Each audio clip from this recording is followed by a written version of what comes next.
히브리서 13장 14절부터 17절 다 같이 합독합니다. 시작. 우리가 여기에는 영구한 도성이 없으므로 장차 올 것을 찾나니 그러므로 우리는 예수로 말미암아 항상 찬송의 제사를 하나님께 드리자. 이는 그 이름을 증언하는 입술의 열매니라. 오직 선을 행함과 서로 나누어 주기를 잊지 말라. 하나님은 이 같은 제사를 기뻐하시느니라. 너희를 인도하는 자들에게 순종하고 복종하라. 그들은 너희 영혼을 위하여 경성하기를 자신들이 청산할 자인 것 같이 하느니라. 그들로 하여금 즐거움으로 이것을 하게 하고 근심으로 하게 하지 말라. 그렇지 않으면 너희에게 유익이 없느니라. 아멘. 2018년 믿음의 고백 같이 한번 따라합시다. 나는 은혜 받아 잘 될 것입니다. 나는 성령 충만 받아 잘 될 것입니다. 나는 예수님이 내 안에 계셔서 잘 될 것입니다. 나는 다시 회복되어 잘 될 것입니다. 나는 감사와 축복으로 잘 될 것입니다. 나는 믿음의 열매로 잘 될 것입니다. 나는 예수님의 사랑으로 잘 될 것입니다. 나는 신앙의 열정으로 잘 될 것입니다. 나는 하나님의 군사로 잘 될 것입니다. 나는 복음을 전하는 충성된 일꾼으로 잘 될 것입니다. 아멘. 할렐루야. 우리가 하나님 앞에 나아갈 때 2018년을 벌써 두 번째 주일을 맞이하면서 하나님을 기쁘게 하고 성도들이 행복하게 하는 방법이 뭘까? 1월 내내는 12월 전체 가는 동안도 그런 생각을 하겠지만 우리가 지난주에 다루었던 그 문제, 믿음이 없이는 하나님을 기쁘시게 하지 못하느니 하나님께 나아가는 자는 반드시 누가 계셔요? 하나님이 계신 것과 그 하나님이 자기를 찾는 자들에게 상 주시는 이심을 믿어야 할지니라.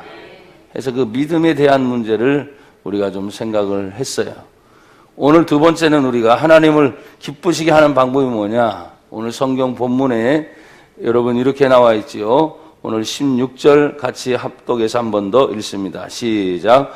오직 선을 행함과 서로 나누어 주기를 잊지 말라. 하나님은 이 같은 제사를 기뻐하느니라.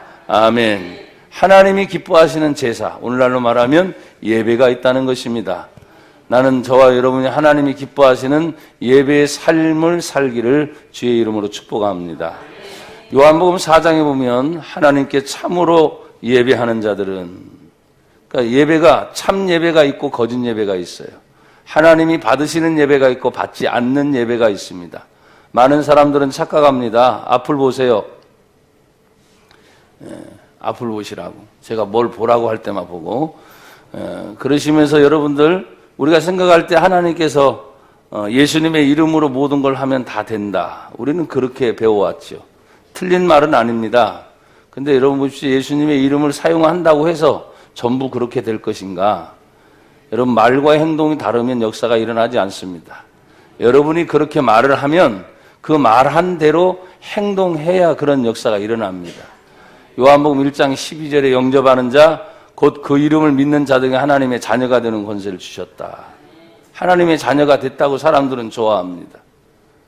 근데 여러분, 자녀가 됐으면 뭐합니까? 자녀처럼 살고 있어야지. 자녀처럼 살고 있지 않으니까 기쁨을 잃어버리고 평강을 잃어버리고 은혜를 잃어버리고, 또 사람들은 얘기하면 내가 옛날에 기도도 잘 됐고 은혜도 받았고 헌신도 잘했는데 시간이 지나가면 지나갈수록 은혜는 은혜 위에 은혜라. 이러지 말고 아멘들 하라니까 왜 벙어리예요? 은혜 위에 은혜라고요. 모르는 게 아니라 알고 있는 내용이 있으면 더 풍성해져야 되잖아요. 더 나아져야 되잖아요. 근데 혹시라도 신앙생활을 10년, 20년 해가면서 아우 예전 같지 못해. 이게 그 말을 들을 때 하나님이 얼마나 섭섭할까? 거꾸로 생각하면 여러분들 아이들 잘 키워놨어요. 유아 시절부터 낳아서 10년, 20년. 청년이 되고 난 다음에 우리 부모들 앞에서 하는 말이, 아유, 내가 어렸을 때 엄마 젖발 때가 제일 좋았던 것 같아. 예전만 못해? 별론데? 이래 보세요. 그냥 욕을 하든지 아니면 옛날 같으면 승질 나니까 주먹질 한번 하든지 아니면 뭘 집어던지지 그러죠. 지금 네 나이가 몇이라고? 그렇게 성장했으면서 아직도 엄마 아버지의 마음을 몰라? 그리고 그런 말 합니다. 내가 너를 어떻게 키웠는데 지금까지 힘들어도, 그쵸? 어려워도 최선을 다해서 키웠다. 우리 하나님을 아버지 어머니로, 육신의 아버지 어머니로 표현한 건 참 애매하지만 여러분들이 이해하기 가장 쉬운 건 그거래요. 우리가 기도할 때도 하늘에 계신 우리 아버지여 했으니까 아버지를 이해하려면 육신의 부모를 이해하는 게 제일 좋아요. 육신의 부부도 제정신인 아버지는 자식이 잘 될 것을 위해서 모든 걸 다 주고 희생합니다. 여기 어머니들 그래요, 안 그래요? 아버지들 그래요, 안 그래요? 그렇잖아요. 제정신이라면. 뭔가 씌워가지고 잘못됐거나 정신병자가 아닌 이상 내가 내 자녀가 잘못되기를 원하는 부모는 이 세상에 단 하나도 없어요. 잘 되기를 바라지요. 그러니까 하나님께서 우리를 향해서 하물며 육신의 아버지라도 너희에게 좋은 것을 줄 알거든 하늘에 계신 너희 아버지가 너희에게 좋은 것을 주시지 않겠느냐. 좋은 것을 주신다. 좋은 것을 주신다. 좋은 것을 주신다. 그게 하나님의 응답이에요. 응답. 그러면서 그 좋은 것을 마태, 마가, 누가 공동으로 다 기록된 것의 내용의 마지막은 뭐냐면 성령을 주시겠다. 이렇게 얘기했어요. 사랑하는 여러분, 오늘 우리가 하나님 앞에서 어떤 제사를 하나님께 드려야 하나님이 기뻐하시는가 하는 것은 16절 다 나왔어요. 오직 선을 행함과 서로 나누어 주기를 잊지 말라. 하나님이 이 같은 제사를 기뻐하시느니라. 그래서 우리가 드려지는 예배, 모이는 예배가 있어서 이렇게 말씀 듣고 은혜 받고 기도하며 은혜 받고 찬양하며 은혜 받고 여러분이 예배를 드리면서 모든 것이 다 종합적으로 드려지는 시간이에요. 심지어는 내가 하나님 앞에 감사해서 예물, 곧 헌금을 드리면서도 기쁜 거예요. 왜? 내가 이렇게 드릴 수 있으니 얼마나 감사합니까? 하나님 감사합니다. 모든 것이 감사로 드리면서 나아갈 때 이 예배 중에 하나님의 은혜가 충만히 임한 것, 그 예배의 삶이 여러분의 생활 속에 그대로 연결이 되는 것, 그게 예배래요. 이 자리에서 머물러 받은 예배의 감동과 감격이 여러분의 삶 속에 나타나는 것. 그래서 하나님은 이 같은 제사를 하나님이 기뻐한다. 선을 행하는 것이다. 서로 나누어 주기를 좋아하는 것이다. 예. 어느 순간에 사람들은 자꾸 힘이 들고 어렵다 보니까 누가 나를 도와줬으면 이라는 생각을 가져요. 여기서 조금만이라도 나를 조금만 더 도와주면 내가 좀 힘을 펴겠는데 이런 생각을 해요. 그래서 웬만한 사람이 아니면 여러분들을 도와줄 수 있는 사람들은 내 주변에 사실 있어요, 없어요? 없어요. 있으면 이 자리에 앉지 않죠. 벌써 한가닥 한다고 여러분들은 얘기할 거예요. 예배 드리는 자리니까 예배 드리고 나서 여러분들이 흩어져서 모든 생활을 하는 것을 보면 누군가 나에게 도움이 조금이라도 돼 있다면 그게 돈이 됐든 명예가 됐든 권사가 됐든 아마 여러분들은 보이지 않는 날개를 펴고 활짝 날아서 마음껏 날개짓을 했을 텐데 꺾인 날개란 말이에요. 꺾인 날개. 아무리 날개를 펴려고 해도 이 날개가 솟아오르지를 않는 거예요. 근데 하나님은 우리에게 그런 세상에 있는 것 가지고 말하지 않고 오직 여호와를 앙망하는 자는, 그렇죠? 믿음으로 하나님을 바라보는 자는 독수리의 날개침같이 어떻게 해요? 올라감 같을 것이요. 독수리의 상징은 날개가 펴져서 저 창공을 향해 팍 팍 올라가는 거예요. 그래서 새 중의 왕은 독수리라고 말한 것처럼 이 세상은 모든 가치 판단 기준이 잘 사느냐 못 사느냐, 돈이 많으냐 없느냐, 그렇죠? 집안이 좋으냐 나쁘냐, 항상 이런 잣대로 얘기를 하다 보니까 나와 여러분을 얘기한다면 제가 어디를 다니든지 지금 늘 말해서 부자도 만나기도 하고 더 가난한 사람도 만나기도 하고 큰 교회 목사님들을 만나기도 하고 저희보다 더 작고 힘든 목회자를 만나기도 하면서 느낀 것은 뭐냐면 야, 크고 작은 것이 행복의 잣대는 아니구나. 많이 가졌고 안 가진 것이 행복의 잣대는 아니구나. 내가 늘 여러분에게 말했잖아요. 여러분 안에 예수님 계세요? 제 안에도 예수님 있습니다. 그래서 가장 기본적인 잣대는 그 예수님 때문에 기뻐하냐, 그 예수님 때문에 감사하냐, 그 예수님 때문에 지금도 평강하냐, 그 예수님 안에서 나는 모든 걸 할 수 있는 믿음이 있느냐. 나 돈 없어서 못해요. 가난해서 못해요. 아유, 지금 뭘로 해보려고 해도 뭐요? 비빌 언덕이 있어야 비벼대지요. 여러분, 옛날 말이 참 재밌잖아요. 비빌 언덕이. 비벼봤자 뭐 할 거예요? 간지러운 거 비비는 건데. 그렇잖아요. 아무리 내가 커서 생각해보니까 비빌 언덕이 그건가? 간지러운 것만 해결 밖에 안 돼. 근본적인 해결이 안 되는 거예요.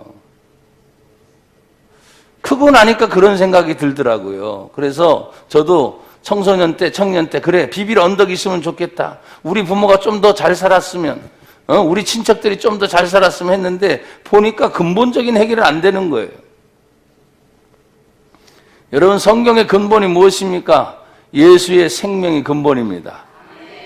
여호와 하나님을 경외하는 것이 지혜의 근본이고, 여호와 하나님을 경외한 것이 지혜의 근본인 것처럼, 오늘 선을 나누어주고 서로 나누어줄 수 있는 걸 어디서 배웁니까? 바로 예수님이 이 땅에 오셔서 하늘 보좌 버리시고 하나님인 당신이 인간의 몸을 입고 이 땅에 오셔서 십자가에 죽으면서 생명을 나누어 주신 것처럼 이 땅에 생명을 나누어 준 사람이 누가 있어요? 어느 누구도 없죠. 그 예수님을 내가 알고 예수님을 믿음으로 나는 죄사함 받았다. 예수님 내 안에 계신다. 그 예수님 때문에 내가 주의 성령의 은혜를 받아서 이제는 거룩한 성도로서 살아가는 삶이 됐기 때문에 세상에서 말하고 있는 돈을 쫓아가지 않고 명예를 쫓아가지 않고 삶을 살면서 어떻게 하면 하나님을 기쁘게 할까 하니까 내가 가난하고 힘들어도 뭐예요? 지금 보니까 좋은 결과를 가져올 수 있도록 협력할 수는 있구나. 또 나눠줄 수 있는 힘이 있으면 조금이라도 뭐요? 나눠줄 수 있구나. 그게 하나님이 가장 기뻐하는 제사, 곧 예배라는 거예요. 우리 교회가 좀 힘들고 어려운 상황 가운데서도 지난주에 공동의회를 여러분에게 얘기했듯이 전체 모든 예산의 약 27% 가까이를 선교 구제 헌금으로 썼습니다. 적은 돈이 아니에요. 그게 안 나갔으면 저희 교회는 마이너스가 되지 않습니다. 플러스 됐지요, 도리어.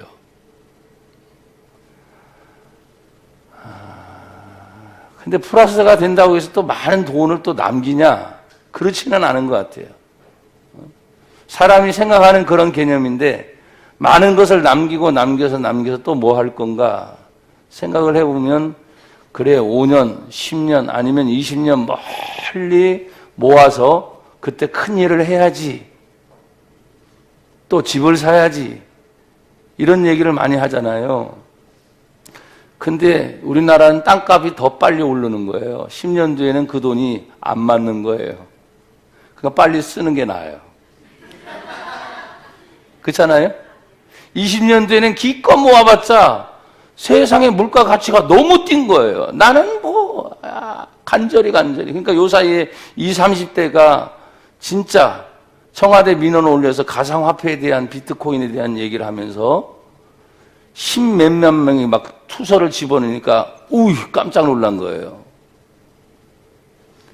이 사회가 그렇게 만들어 놓은 거예요. 근데 이제 와서 규제하려고 해? 자유를 달라고 그렇게 말을 했더니 함부로 그렇게 해? 여러분 20, 30대뿐만 아니라 40, 50대 가운데서도 이미 조금 더 욕심이 있는 사람들은 거기에 투자했을지도 몰라요. 어마어마한 거죠. 우리나라만 규제한다고 되는 게 아니에요. 전 세계적으로 모든 것을 풀어가고 있는데 우리나라만 하면 이게 공산주의지 뭐예요. 지금 전 세계가 다 풀어가고 있잖아요. 그럼 한꺼번에 다 이루어가는 그런 문제에 대해서 어떤 사람은 자기가 장관이니까 그 법에 대해서 내가 이렇게 하겠다 했는데 국민들이 한 10만 명 떠들어대니까 어이쿠 입 다물고 청와대에 대해서는 그런 일은 우리하고 상관이 없다 선을 딱 긋는 거예요. 다 살기 위해서 몸부림치는 거죠. 우리가 주님 앞에서 할 수 있는 일이 뭘까요? 여러분 2018년 동안에는 내가 될 수 있으면 하나님의 은혜를 받았고 하나님의 은혜에 감사하다면 내 마음에 늘 하나님 나눌 수 있는 마음을 주시옵소서. 내가 우리 성도들 이런 말을 했어요. 거지 같은 근성 버려라.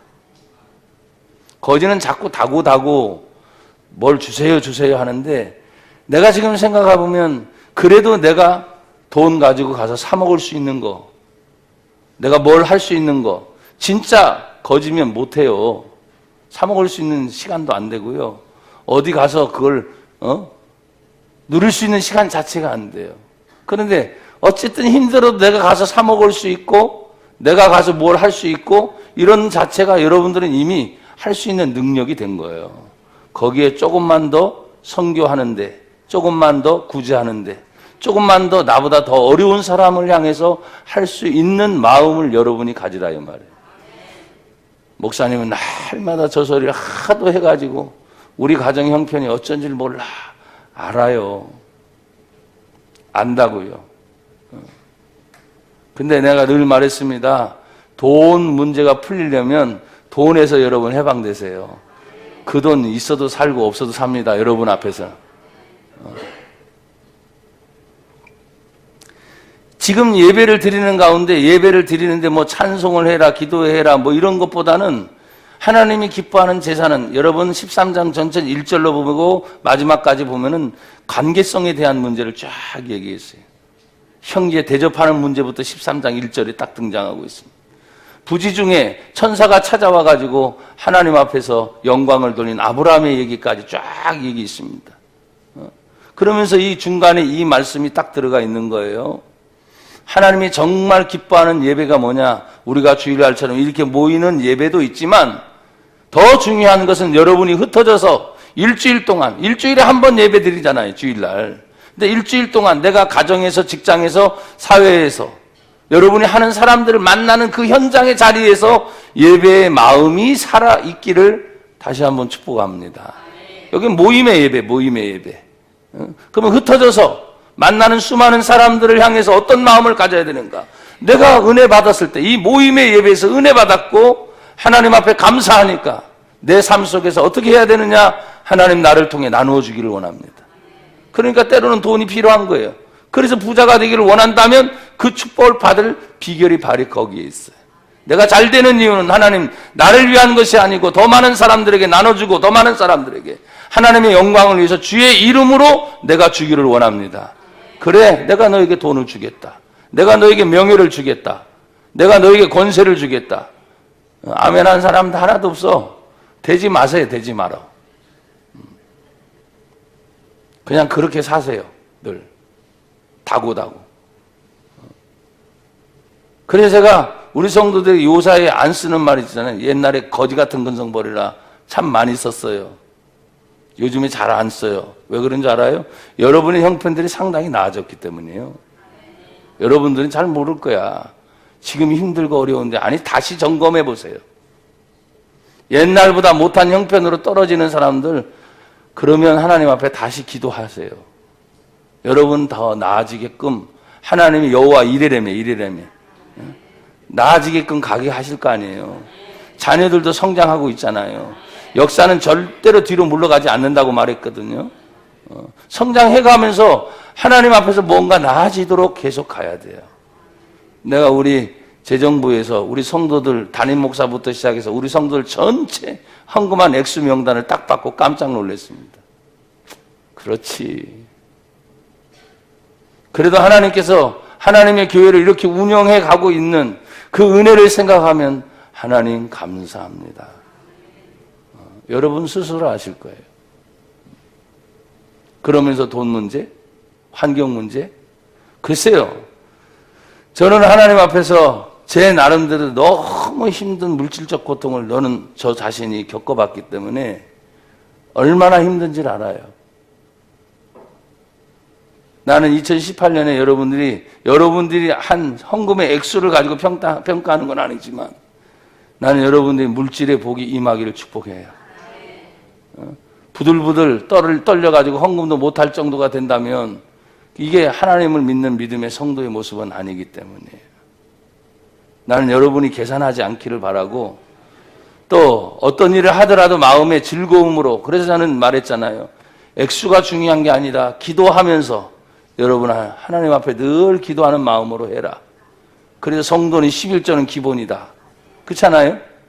그리고 나서 따라오는 감사 헌금이든 성교 헌금이든 무슨 헌금이든, 아니면 특별히 교회가 큰 문제가 생겼을 때 특별 헌금을 강조를 했을 때 우리 성도들이 기도하고 있는 사람들은 뭐예요?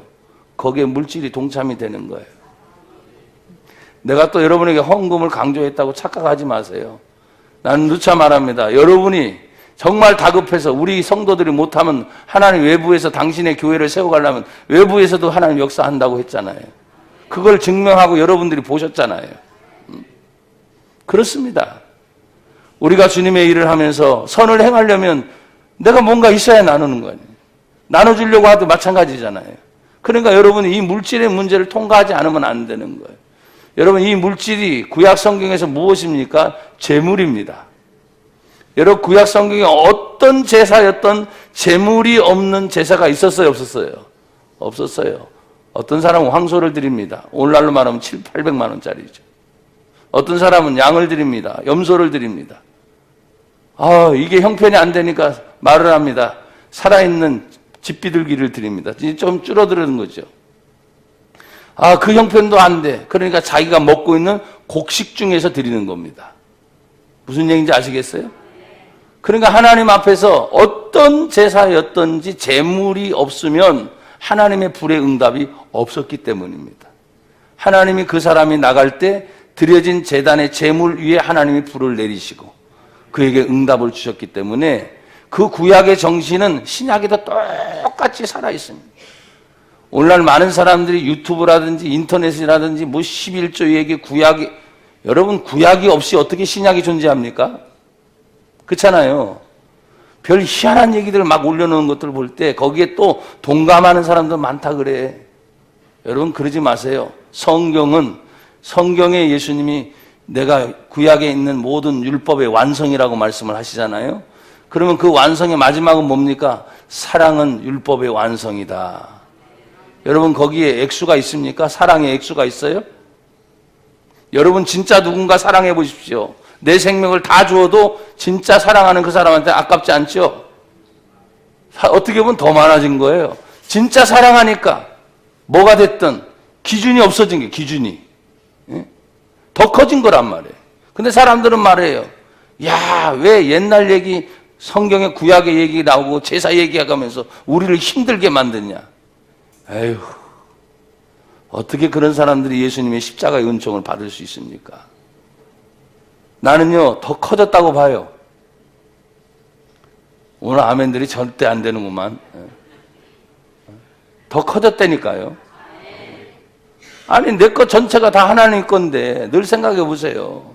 내 생명이 하나님 건데, 이 땅에서 아무리 많이 모아놨다 오늘 밤에 그냥 싹 끌어가면 끝나는 거 아니에요. 그 성경을 몰라요, 우리가? 알잖아요. 이 어리석은 부자야. 오늘 밤에 내 영혼을 하나님이 데려간다면 그동안 모아놨던 모든 것이 누구 것이 되겠냐? 이 어리석은 부자야. 우리는 성경을 안다고요. 그러니까 제발 물질의 문제에서 여러분이 해방이 되란 말이에요. 해방이. 가난하다, 힘들다, 어렵다 이런 말에서. 왜? 하나님이 기뻐하신 제사는 지금 뭐예요? 다시 강조됩니다. 선을 행하기 위해서는 물질이 필요하니까. 시간이 필요하고 내 몸과 마음이 필요하고 나눠주기를 좋아하려면 뭐예요? 인색해서는 안 돼요. 계산해서는 안 된다고요. 하나님 내가 지금 힘든데요. 그런데 말합니다. 음성은 딱 같아요. 힘들어도 할 수 있으면 해봐라. 내가 너를 도와줄게. 이게 하나님의 방법이란 말이에요. 예배의 중심이 무엇이 되어야 됩니까? 이제 거꾸로 이렇게 올라가 보세요. 15절에 다 같이 읽어보세요. 시작. 그러므로 우리는 예수로 말미암아 항상 찬송의 제사를 하나님께 드리자. 이는 그 이름을 증하는 입술의 열매니라. 아멘. 우리가 예배의 중심은 오직 예수의 이름인 줄 믿습니다. 예, 우리의 예수 그리스도의 이름으로 말미암아 항상 찬송의 제사. 그러면 여러분, 우리가 보통 슬퍼도 찬송이 나올 때가 있어요. 기도할 때. 하지만 항상 찬송의 제사는 슬픔보다는 기쁨입니다. 그리고 불평보다는 감사합니다. 그래서 여러분에게 감사가 열리길 바라요. 그래서 예배의 모든 정성은 사실은 뭐냐면 회개가 있습니다. 회개가. 하지만 이 회개가 회복되는 것은 감사합니다. 하나님 고맙습니다. 감사합니다. 이것이 항상 우리들의 중심이 되어야 됩니다. 그래서 오늘 여기 항상 찬송의 제사를 하나님께 드려라. 이는 그 이름을 증언하는 입술의 열매다. 그러니까 감사가 하는 사람이 불평이 사라지게 되겠어요. 하나님의 은혜 고맙습니다 말하는 사람이 원망이 자꾸 사라지게 돼 있는 거예요. 여러분, 우리는 생각할 때 말이죠, 구약 성경에 나와 있는 많은 이야기들을 거울 삼아 말을 했어요. 거울 삼아. 그렇죠? 근데 그 거울 삼아서 얘기하면서 사도 바울이 고린도 전서 후서를 쭉 써내가면서 너희는 그렇게 본받지 말아라. 원망하다가 죽어갔던 신앙의 열조들 본받지 말아라. 하나님을 시험하여 죽어갔던 신앙의 열조들 본받지 말아라. 그래서 그것이 거울이라고 말을 했어요. 옛날에 살았던 모든 성경의 인물들이, 그리고 오늘 우리는 후대를 살지만 우리 앞에 살았던 많은 분들의 선조의 신앙의 모습이 거울과 같은 거예요. 그래서 좋은 것은 뭐예요? 본받아서 더 열심히 그렇게 살아야 되고, 좋지 않은 모습은 그렇게 하면 안 된다고 하는 거울이 되어서, 그래서 너희는 원망하지 마라. 하나님을 시험하지 말라. 또 하나님은 우리를 향해서 하나님을 진짜 사랑하는지 안 사랑하는지 자꾸 보시겠다잖아요. 여러분, 하나님을 안 사랑하는 사람 있어요? 여기에? 다 사랑한다고 하죠. 난 또 그걸 그대로 믿어요. 근데 희한합니다. 여기에 수십 명의 사람이 있어도, 아니 수천 명의 사람이 있어도 다 여러분 하나님 사랑하지요? 아마 이제 다단지 오살리에 가면 또 수백 명, 더 많으면 더 많은 사람이, 여러분 더 커지죠. 하나님을 사랑합니까? 하면 할렐루야, 아멘, 사랑합니다.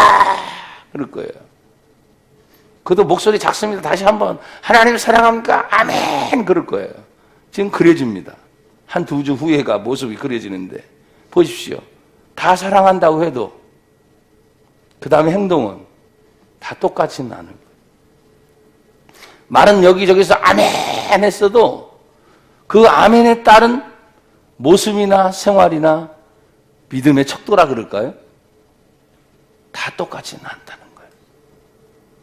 그 중에 어떤 사람은 진짜 사랑하니까 다시 한번 자기가 자기를 점검하면서 내가 하나님 앞에 어떻게 사랑하는 걸 표현하지? 하나님 앞에 드리는 것도 있지만 또 내 주변의 사람들과의 관계를 점검해 보는 거예요. 하나님을 사랑하니까 내 이웃을 내 몸과 같이 사랑한다. 십계명에 딱 두 가지로 합축됐잖아요. 하나님을 사랑하니까 헌신하고 기도하고 예배드리고 심지어는 그 먼 곳까지 와서 금식하며 기도하는 성도들의 그런 모습을 볼 때 여러분요, 은혜 안 받는 게 참 신기해요. 은혜 없는 게 도리어 기적이야. 은혜 받으러 온 자리에 은혜를 못 받는 게 기적이라고. 이해가 되세요? 그냥 평범한 거예요. 은혜 받는 자리에 왔으니까 은혜 받아 가는 거예요. 그건 기적이 아니에요. 당연히 일어날 일이죠. 우리가 하나님께 예배를 드리면서 사모하는 마음으로 주일날마다 여러분 나오시잖아요. 힘들었던 것들도 많이 있었을 거예요. 하지만 예배 드리면서 여러분의 마음이 평안해져야 돼요. 돌아가실 때는 기쁘고 감사함으로 가야 돼요. 어떤 때는 목사님을 통해서 채찍 같은, 아니면 때려 맞는 것 같은 그런 마음이 들 수도 있어요. 근데 여러분, 때려 맞고 채찍 맞는 것이 아니라 뒤들겨 나면 아, 이게 아니구나. 고치면 삽니다. 고치면 사는 거예요. 또 그때만 있습니까? 위로할 때도 있잖아요. 치유할 때도 있잖아요. 회복할 때도 있잖아요. 이 모든 것이 다 예배 중에 일어나는 일이란 말이에요. 그래서 항상 예수의 이름으로 하나님께 나아가고 항상 찬송의 제사를 끊이지 않게 해라. 이것이 너희의 입술의 열매고 하나님 앞에 제사다 그랬어요. 여러분, 제가 2018년은 지금 계속 연초부터 부흥회 다니면서 그렇습니다. 우리가 10가지 고백을 쉬지 않고 한다니까요. 새벽 집회면 새벽에도 따라하게 하고 말씀 전하고, 저녁이면 저녁 집회 따라하게 말씀하고, 오전 집회면 오전 집회 따라하게 하고 말씀하고. 그러니까 저는 이제 한 1월 달 되면 이제 보지 않고 완전히 외워서 이제 할 수 있을 거예요. 왜? 습관처럼 계속 하니까. 그래서 어떤 문제가 있어도 여러분과 저도 마찬가지예요. 올해 숙제는 뭐냐면 하나님을 기쁘시게 하고 성도들을 행복하게 하려면 우선 내 말 속에 가장 먼저 감사부터 나가는. 사람 딱 만나는데 불평부터 하면요, 마음이 도와주지도 못하면서 아파요. 도와줘야 되잖아. 근데 도와주지도 못한 마음이 아픈 거예요. 근데 딱 만났는데 감사하다고, 이것도 감사하고 저것도 감사하고, 그럼 내 마음이 뭐예요? 나도 기뻐지는 거예요. 그러니까 여러분이 최소한도 다른 사람들 기쁨을 주려면 잃어버렸던 감사, 또 있는 감사, 감춰진 감사, 잘 기억하세요. 잃어버렸던 감사, 지금 있는 감사, 보이지 않는 감추인 감사를 찾아내서라도 뭐부터 해라? 감사부터 해. 감사. 할렐루야.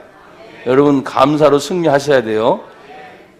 자, 그러면은 우리 생활은 그러면 어떻게 살아야 될 것인가 하는 문제입니다. 여러분, 14절, 13절, 12절 거꾸로 계속 올라가고 있어요. 자, 14절을 보면 같이 읽어요. 시작. 우리가 여기에는 영구한 도성이 없으므로 장차 올 것을 찾는다. 그러니까 여기 보니까 14절에는 장차 올 것을 찾아요. 여기에 이 땅에서 영원히 있을 도성이 없어요. 내가 머물 곳이 아니에요. 그러니까 성도들은 언제나 앞으로 올 하나님의 나라 천국을 바라보는 것입니다. 이 땅이 아닙니다. 그래서 여러분, 우리는 천국의 개념을 이미 예수를 믿어 나는 이미 천국 백성이 되었습니다. 그렇지만 아직은 오지 않은 천국을 향해 준비하면서 갑니다.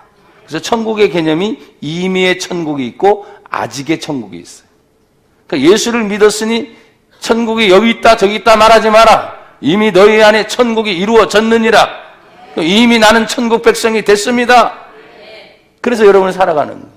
그래서 아직 내 영혼이 들어갈 그 하나님의 나라 천국은 아직은 아니잖아요. 그러니까 사람들이 이 땅에 살면서 뭡니까?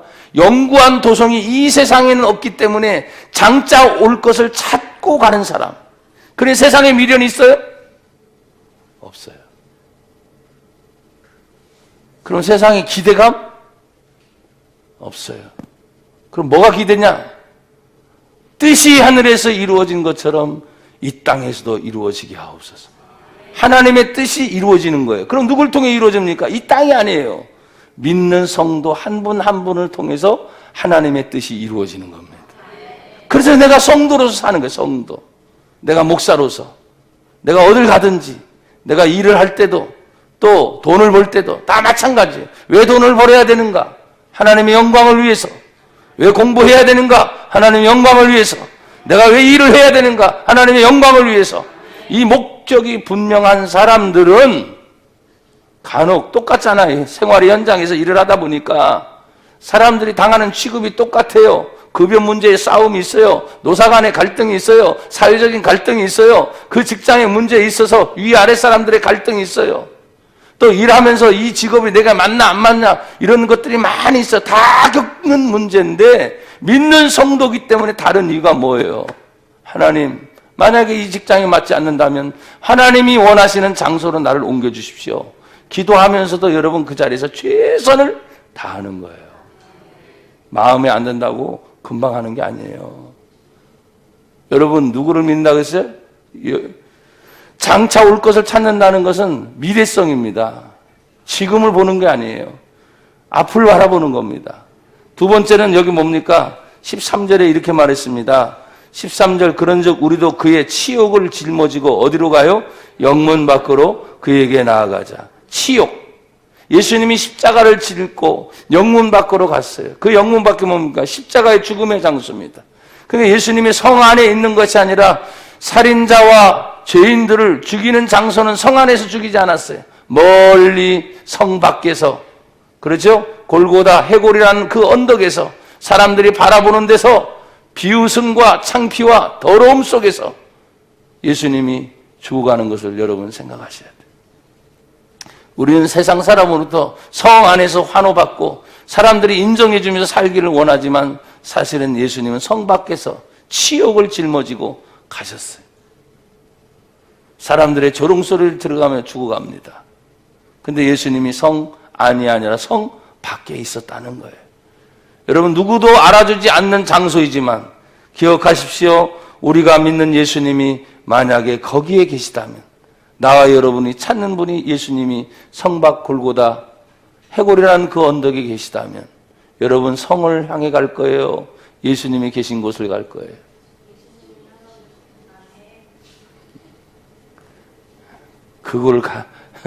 그걸 향해 가야 돼.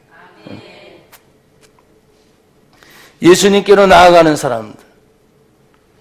그러니까 예수님이 그러면 나아가는 그곳에 12절에 그러므로 예수도 누구 피로서? 자기 피로서. 자기 생명의 문제란 말이에요. 12절 같이 읽어요. 시작. 그러므로 예수도 자기 피로서 백성을 거룩하게 하려고 성문 밖에서 고난을 당하셨습니다. 할렐루야. 결국 그렇습니다. 예수님께서 하신 일이 뭡니까? 자기 피, 곧 예수의 피 흘림, 예수의 생명을 던짐으로 인해서 백성을 거룩하게 하고 성문 밖에서 고난받은 십자가의 죽음을 얘기하고 있어요. 여러분, 분명히 2018년은 나나 여러분들, 우리 교회, 여러분의 가정, 여러분의 직장, 여러분의 삶에 더 잘되게 하실 줄 믿습니다. 그러니까 화려한 걸 꿈꾸지 말고 도리어 가장 낮은 자리에 성 안이 아니라 성 밖에서 고난받고 십자가에 대신 온 인류와 백성을 거룩하려고 죽었던 그 예수의 모습을 생각하세요. 그거보다 더 비참하겠나? 아니, 난 지금보다 더 사실은 나아요. 내 삶 속에서 우리가 예수님을 믿는다고 했을 때 생각해요. 예수님의 고통, 아픔, 그 상처. 그러면서 예수님 그것 때문에 내가 구원받았군요. 그것 때문에 내가 죄사함 받았군요. 그 예수님 때문에 내가 살았군요. 그걸로만 멈추면 안 돼요. 삶 속에서 죄송하지만 더 처절한 밑바닥에 떨어진다 할지라도 예수님이 백성을 거룩하려고 대신 자기 피로 십자가를 지신 것처럼 여러분 삶에 잘 될 것뿐만 아니라 동시에 항상 함정은 있어요. 더 어려움이 찾아올 수도 있어요. 힘듦이 기다릴 수도 있어요. 나는 여러분에게 적어낸 모든 기도의 제목을 책상에다 올려놓고 계속 보면서 기도합니다. 그 봉투 그대로 아직도 안 버렸어요. 알아요? 보면서 계속 기도합니다. 하나님, 이 소원대로 이루어지길 원합니다. 나는 복을 비는 사람이니까. 여러분들이 그 제목 하나하나를 써냈다면 여러분의 마음이겠지. 근데 여러분, 마음만 말한 대로 된다고 하는데 중요한 건 행동이 따라와야 돼. 내가 말한 대로 행동하고 내가 마음 먹은 대로 행동하고, 그래서 실제 이게 같이 맞아 떨어져야 되는 거예요. 우리 교회 안에 여러분들은 많이 제가 말하도록 가르치잖아요. 고백하도록 가르치고. 이제는 쓰는 것까지 이제 들어왔으니까 엄청난 거예요. 말하고 쓰는 거면 뭐 10년, 20년 난 몰라요. 어떻게 될지. 근데 넌 가장 중요하게 봅니다. 행함이 없는 믿음은 죽은 거다. 아무리 믿음이 있다 얘기해도 행하지 않으면 이루어지지 않습니다. 오늘 예수님이 이 땅을 사랑한다 하면서 오셔서 십자가에 죽으심이 없다면 누가 예수를 믿겠어요? 하늘에서 내가 너희를 사랑한다. 걱정하지 말아라. 내가 너 사랑한다. 걱정하지 말아라. 이게 아니고 하나님이 직접 이 땅에 오셔서 인간의 몸을 입고 십자가에 당신이 죽어주심으로 흘리신 보혈의 피, 십자가의 공로. 그걸 보니까 뭐예요? 사람들이 뭐예요? 믿어지는 거예요. 보이지 않는 하나님의 사랑은 하늘의 음성으로만 내가 너 사랑해. 내가 너 사랑해. 아무리 사랑한들. 그 사랑의 표현이 예수님이 오셔서 행동으로 보여주셨잖아요. 그래서 기독교는 말이 아니라 행동입니다. 아셨어요? 자그마한 것 하나라도 여러분이 다짐하고 결단한 것들을 행동으로 옮겨나가서 승리하는 여러분이 되기를 주의 이름으로 축복합니다. 결론은 무엇입니까? 오늘 여기 17절을 읽지 않았죠. 이렇게 제가 16절부터 15절, 14, 13, 12절까지 올라가고 마지막 17절입니다. 여러분, 너희를 인도하는 자들에게 뭐 하라고 했습니까? 그리고 뭐 하라고 했습니까? 그들은 너희 영혼을 위하여 뭐 한다고 했어요? 경성하기를 자신들이 청산할 자인 것 같이 하느니라. 그들로 하여금 뭘로 해요? 즐거움으로 이것을 하게 하고 뭐 하게 하지 말아요? 근심으로 하게 하지 말라. 그렇지 않으면 너희에게 뭐가 없다? 유익이 없느니라. 여러분, 이 예배를 인도하는 자가 누굽니까? 지금 성경에 말하는 것처럼요. 여러분이 선을 나눠주고 같이 예배드리고 은혜 받고 할 수 있도록 도와주는 자들이 주의 종들이라는 거예요. 근데 이것이 기쁜 마음으로 즐거운 마음으로 하면 얼마든지 뭐요? 여러분들에게도 같이 그런 유익을 갈 수 있는데, 제가 우리 교회만이 아니라 다른 교회 설교할 때도 그렇습니다. 기도할 때 딱 두 가지다. 하나는 그 사람의 이름을 부를 때 주의 종의 마음에 평안함을 주는 가정이다. 그거는 보나마나 무사통과죠. 하나님, 감사가 나오는데 이름을 부르면서 하나님 감사합니다. 복을 주시고 인도해 주셔서 감사합니다. 저절로 그런 가정이 있어요. 또 한 가정이나 이름들을 부를 때는 하나님, 이거 어떻게 해야 됩니까? 이렇게 하면 안 되는데요. 근심이 되는 가정이 있어요. 그렇다고 해서 여러분 목회자 보이는 사람들 앞에서 여러분에게 잘하라고 아웅하라고 손 비벼대라고 그런 말 아닌 거 여러분 아시죠? 우리가 주님의 일을 하면서 여러분이 근심되지 않기를 바라요. 그래야 여러분 자신에게 유익이 있다 이렇게 말했어요. 여기 보면 예배를 어떻게 드려라라는 내용은 하나도 없었어요. 지금 보니까. 그런데 이것을 하나님이 기뻐하시는 예배라고 지금 말씀을 하고 있어요. 그러니까 예배는 곧 따라합시다. 예배는 생활이다. 한 번 더. 예배는 생활이다. 그러니까 여러분이 지금 예배를 드리고 난 다음에 이제 여러분의 생활 가운데서 해야 할 일이 지금 우리에게 주어진 숙제와도 같은 거예요. 한 주간도 여러분 승리하시고 우리 성도들 힘을 다해서 이 한 해 정말 감사로 승리하기를 축복합니다.